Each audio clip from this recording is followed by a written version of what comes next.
సభ ఆసీనులైన పెద్దలందరికీ కూడా నా సోదరిమణి తుల ఉమ్మక్క జడ్పీ చైర్పర్సన్ మాజీ ఇక్కడ ఉన్న పెద్దలందరికీ మరి నాకంటే చిన్న ఉన్న తమ్ముళ్ళకు కూడా తెలంగాణ ఉద్యమాభివందనాలు. ఇక్కడ యువత కొంతవరకు బాగానే ఉన్నారని అర్థమవుతుంది. ఇప్పటిదాకా మాట్లాడాను నేను పిహెచ్డి చేసినాక అని చెప్పి ఒక తమ్ముడు మాట్లాడిండే, చాలా బాగా మాట్లాడిండు తమ్ముడు. మీలాంటి వాళ్ళను మీతో పాటు ఇంకొక 10 మందిని తయారు చేసుకొని ఇప్పటిదాకా సార్ చెప్పారు కదా, ఇందాక చాలామంది చాలా విషయాలు మాట్లాడారు, అందరూ ఒకటే విధంగా మాట్లాడుతూ వస్తున్నారు. కానీ మనం కూడా ఒక కొత్తగా ఒక గుమ్మడి నరసయ్యలాగాను లేదు కొండి రాముల్లాగాను ఉద్దేశం చిన్నమల్లయ్యలాగాను ఉండే ఎమ్మెల్యేలు ఎవరైతారు రేపు అనేదానికి కొంతమందిని ఎంచుకొని మన గ్రామాల నుంచి వార్డు నెంబర్తో సహా సర్పంచు, జడ్పీటీసీ, ఎంపీటీసీ, ఎంపీపీ ఈ విధంగా మనం స్థానికంగా బునాదులు వేసుకుంటూ పై స్థాయికి ఎదిగేటట్టుగా మీరు మీ ప్రోద్బలంతో ఉస్మానియా స్టూడెంట్లు అంటే ఏ ఉద్యమానికైనా ఊపిరి పోస్తారని ప్రతి వారికి పల్లె పల్లెన ఏ గ్రామం పోయినా కూడా ఉస్మానియా స్టూడెంట్ వచ్చిందంటే ఏ తల్లి అయినా పాచి పని చేసే తల్లి కూడా పిరికెడన్నం తీసుకొచ్చి పెట్టిన రోజులు ఉన్నాయి, ఉద్యమాలు నడిపిన రోజులు ఉన్నాయి. ఇప్పుడు కూడా ఆ విధంగా చేస్తారు. ఏ తల్లి అయినా కూడా మిమ్మల్ని కడుపులో పెట్టుకొని చూస్తారు. తమ్ముడు మీరు గ్రామాలకు బయలుదేరండి. ప్రతి గ్రామంలో రాబోయే అతి త్వరలోనే సర్పంచ్ ఎన్నికలు ఉన్నాయి కాబట్టి మన గ్రామంలాగా వేరే పల్లె కాకూడదని మనమే ఒక ప్రజా రథం తీసుకొని ప్రయాణం చేస్తే మన తమ్ముడు తొలివెలుగు రఘు కానీ వెంకట్ కానీ మన ఇక్కడ ఉన్న శ్రీనివాస్ కానీ ఎవరైనా కూడా చాలా వరకు సహకరించే వాళ్ళు ఉన్నారు. పెద్ద ఛానళ్ళు రాకపోయినా మన ఛానళ్ళే మనకు చాలు. ఎందుకంటే వాళ్ళను పెద్ద ఛానళ్ళలో మొత్తం తొక్కేసిందే ఇలాంటి వాళ్ళే, మన వాళ్ళే. ఒక ప్రభుత్వాన్ని గడగడలాడించిన 3-4 ఛానళ్ళే అవే చాలు మనకు. మనము మళ్ళీ ఒక తెరపైకి ఒక ఉద్యమం జరుగుతుందంటే పొద్దున్నకు తెలుసు. మా దగ్గర అగ్రికల్చర్ యూనివర్సిటీలో 100 మీటింగ్లు చేసినాం మేము, తెలుసు గద్దరన్నతో పాటు. నేను అక్కడ అరగోపాల్ సార్ను అందరిని పిలిచి చేసేదాన్ని. అప్పుడు అనేదాన్ని పదే మళ్ళీ తెలంగాణ వస్తే ఎవరికి ఒరుగుతుంది సార్, మళ్ళీ ఒకసారి ఉద్యమం మొదలు పెట్టాలంటే ఎప్పుడు నన్ను అడుగుతుండేది, అన్న ఎందుకమ్మా అట్లంటావు అని చెప్పానంటే, లేదు మరి ఎవరికి వస్తుంది ఇది, మళ్ళీ మనం మొదలు పెట్టేది చాలా ఉంది అని చెప్పేదాన్ని. అదేవిధంగా తెలంగాణ వచ్చిందని సమస్యలేం ఒడిసిపోలేదు మనకు. కాబట్టి ఇంకా సమస్యలు మొదలైనవి, తీర్చుకునేటివి చాలా ఉన్నాయి. మన తరం చేస్తేనే ఇప్పుడు మాకేమీ ఉద్యోగాలు వచ్చేది లేదు రేపు రాజకీయంగా ఇంకా మేము ఏదో అవుతాం అనేది అయితే లేదు.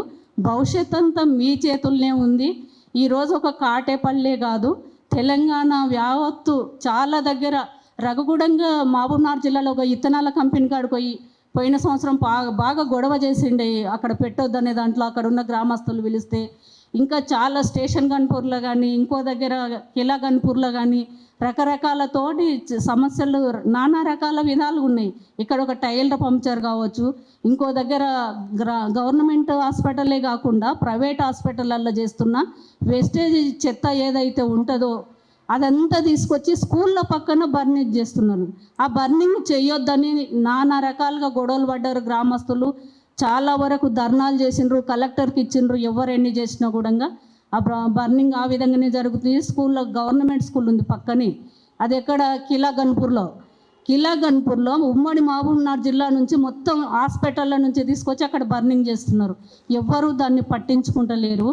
ఇలాంటివి చాలా ఉన్నాయి. ఒకటి భూత్పూర్ దగ్గర అట్టాల కంపెనీ ఉంటుంది, అక్కడ కార్మికులు చనిపోతే వాడికి అడ్రస్ లేకుండా లోపలే పూడ్చి పడేస్తున్నారు, కాలువలో పడేస్తున్నారు శవాలను. ఎవరు పట్టించుకునే నాదుడు లేడు. ఇలాంటివి చాలా ఉన్నాయి.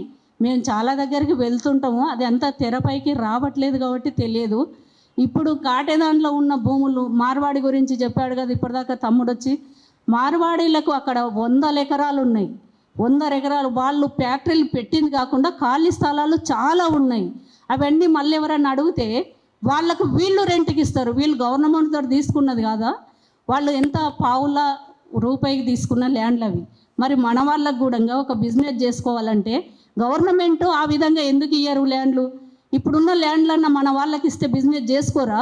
వాళ్ళకు గవర్నమెంట్ ల్యాండ్ ఫ్రీ ఇస్తుంది, వాళ్ళకు లోన్లు ఫ్రీగా ఇస్తుంది. 100 కోట్లు ఎగబెడితే దానికి కూడా ఐపీఎన్ తెచ్చుకుంటారు, మళ్ళీ ఊరేగుతారు వాళ్ళే. మరి మన వాళ్ళు ఒక 1000 రూపాయలు అప్పు తీసుకున్నానికి వడ్డీకి వడ్డీ వాడు తాలి పొట్టు కూడా కుదబెట్టి అదే మారువాడితో తెస్తే చక్ర వడ్డీ వేస్తాడు వాడు, మళ్ళీ ఇంటికి రావు అవి. ఏమన్నా భూమి కాగితాలు పెట్టుకొని వాడు ఇస్తాడు మనకు. ఏ ఉన్నా కూడా వీడు మన భూమి దగ్గరకు వచ్చి మన భూమి కాగితాలు పెట్టి వాడు నానా రకాలుగా ఎన్నో, అక్కడ కంపెనీ ఉండదు, ఒక కంపెనీ పేరు పెట్టి 100 కంపెనీలు నడుపుతున్నారు. అలాంటి డీటెయిల్స్ నాతో చాలా ఉన్నాయి. కంపెనీలు కాటదానివి ఒకటే కంపెనీ ఉంటుంది, దాని పేరు మీద ఇంకో 10 నడుపుతుంటాడు ఒకడొకడు. ఒక రవి బిస్కెట్ కంపెనీ ఉంటుంది, 1000 మంది అండ్ల నుంచి బయటకు వస్తారు. మీరు సాయంత్రం ఎప్పుడన్నా వీలుంటే ఒక్కసారి సాయంత్రం పోయి చూడండి. అది వదిలిపెట్టినప్పుడు వారం పేమెంట్ ఇస్తాడు. అక్కడ ఉండే వాళ్ళకి పరిస్థితి ఏంటంటే 12 గంటలు పని చేపిస్తాడు వాడల్లా. రెండోది, ఎవరికేమైనా ఏం పట్టించుకోడు. వీళ్ళ పేరు అయితే రిజిస్టర్లో ఉండదు. రోజువారీ కూలీలాగానే వాళ్ళకు 7 రోజులకు ఒకసారి పేమెంట్ ఇస్తారు. ఇలాంటివి చాలా ఉన్నాయి, కోకొల్లలు ఉన్నాయి. కాబట్టి మనం దాంట్ల మీద మళ్ళీ ఒకసారి అందరం ఉద్యమించడానికి ముందుకు మీరు ఈ ప్రయత్నం చేస్తున్న పృథ్వీరాజ్ అన్నకు అందరికి కూడా నేను చెప్పేది ఒకటే, తమ్ముడు ఓ సమస్య ఒక్కటే దగ్గర లేదు, తెలంగాణ ప్రాంతం మొత్తం ఉంది. కాబట్టి మనం అన్ని జిల్లాల వారీగా ఎక్కడెక్కడ ఏమున్నావు కూడా మనం సేకరించడం మంచిది. మన స్టూడెంట్లను కూడా నువ్వు ఏ విధంగానైనా ఒక యూనియన్ తయారు చేసి దీనికి పెడితే, ఒక రిజిస్ట్రేషన్ చేసి పెడితే బాగుంటుంది. ఎవరున్నా ఏ ఫిర్యాదు ఉన్నా నీకు మేలైనా చేయగలుగుతారు. ఎక్కడి నుంచి అయినా, ఏ గ్రామం నుంచి అయినా మీరు ముందుకు జాగగలగడానికి మేమంతా తోడ్పాటుగా ఉంటాం. మాకు ఇచ్చిన ఈ అవకాశం అందరూ కూడా తెలంగాణ ఉద్యమాభివందనాలు చెప్తున్న తమ్ముడు. ఈ విధంగానే ఉండాలి. మన ఉస్మానియా తమ్ముడు ఒక్కసారి లేవుతాము, నువ్వు ఒక్కసారి లేవాలి. నీవు రేపటి నుంచి నీతోటి నీ ఫ్రెండ్షిప్ కానీ నీ కొలీగ్స్ కానీ ఎవరున్నా కూడా అందరినీ కలుపుకొని ఒక యూనియన్ తయారు చేసి తిరిగితే బాగుంటుంది అని చెప్పి అనుకుంటున్నాం. మీ ఎంబడి మేము కూడా వస్తాం, తులమ్మక్క కూడా వస్తుంది. దీనికి మేము చెప్తున్నాం కదా, ఆడపిల్లలు మేము ఉన్నది ఇద్దరమే, కానీ మేము ఇద్దరమే ఏ ఊరికి వచ్చినా కూడా ఎక్కడైనా 10 మందిని మేము నిలబెట్టగలుగుతాము. మాకైతే ఆ పరిచయాలు కూడా ఉన్నవి మేము చేసిన ఉద్యమ కాలంగా. కాబట్టి ఒక కొండిరాములను ఆదర్శంగా తీసుకొని ఎమ్మెల్యేలు అయ్యే ప్రయత్నం చేయాలి మీరు యూత్ అంతా. నేను ఈ విధంగా చేస్తారని మిమ్మల్ని కోరుతూ ఈ అవకాశం ఇచ్చిన అన్నకు తెలంగాణ ఉద్యమాభివందనాలు తెలియజేసుకుంటున్నాను.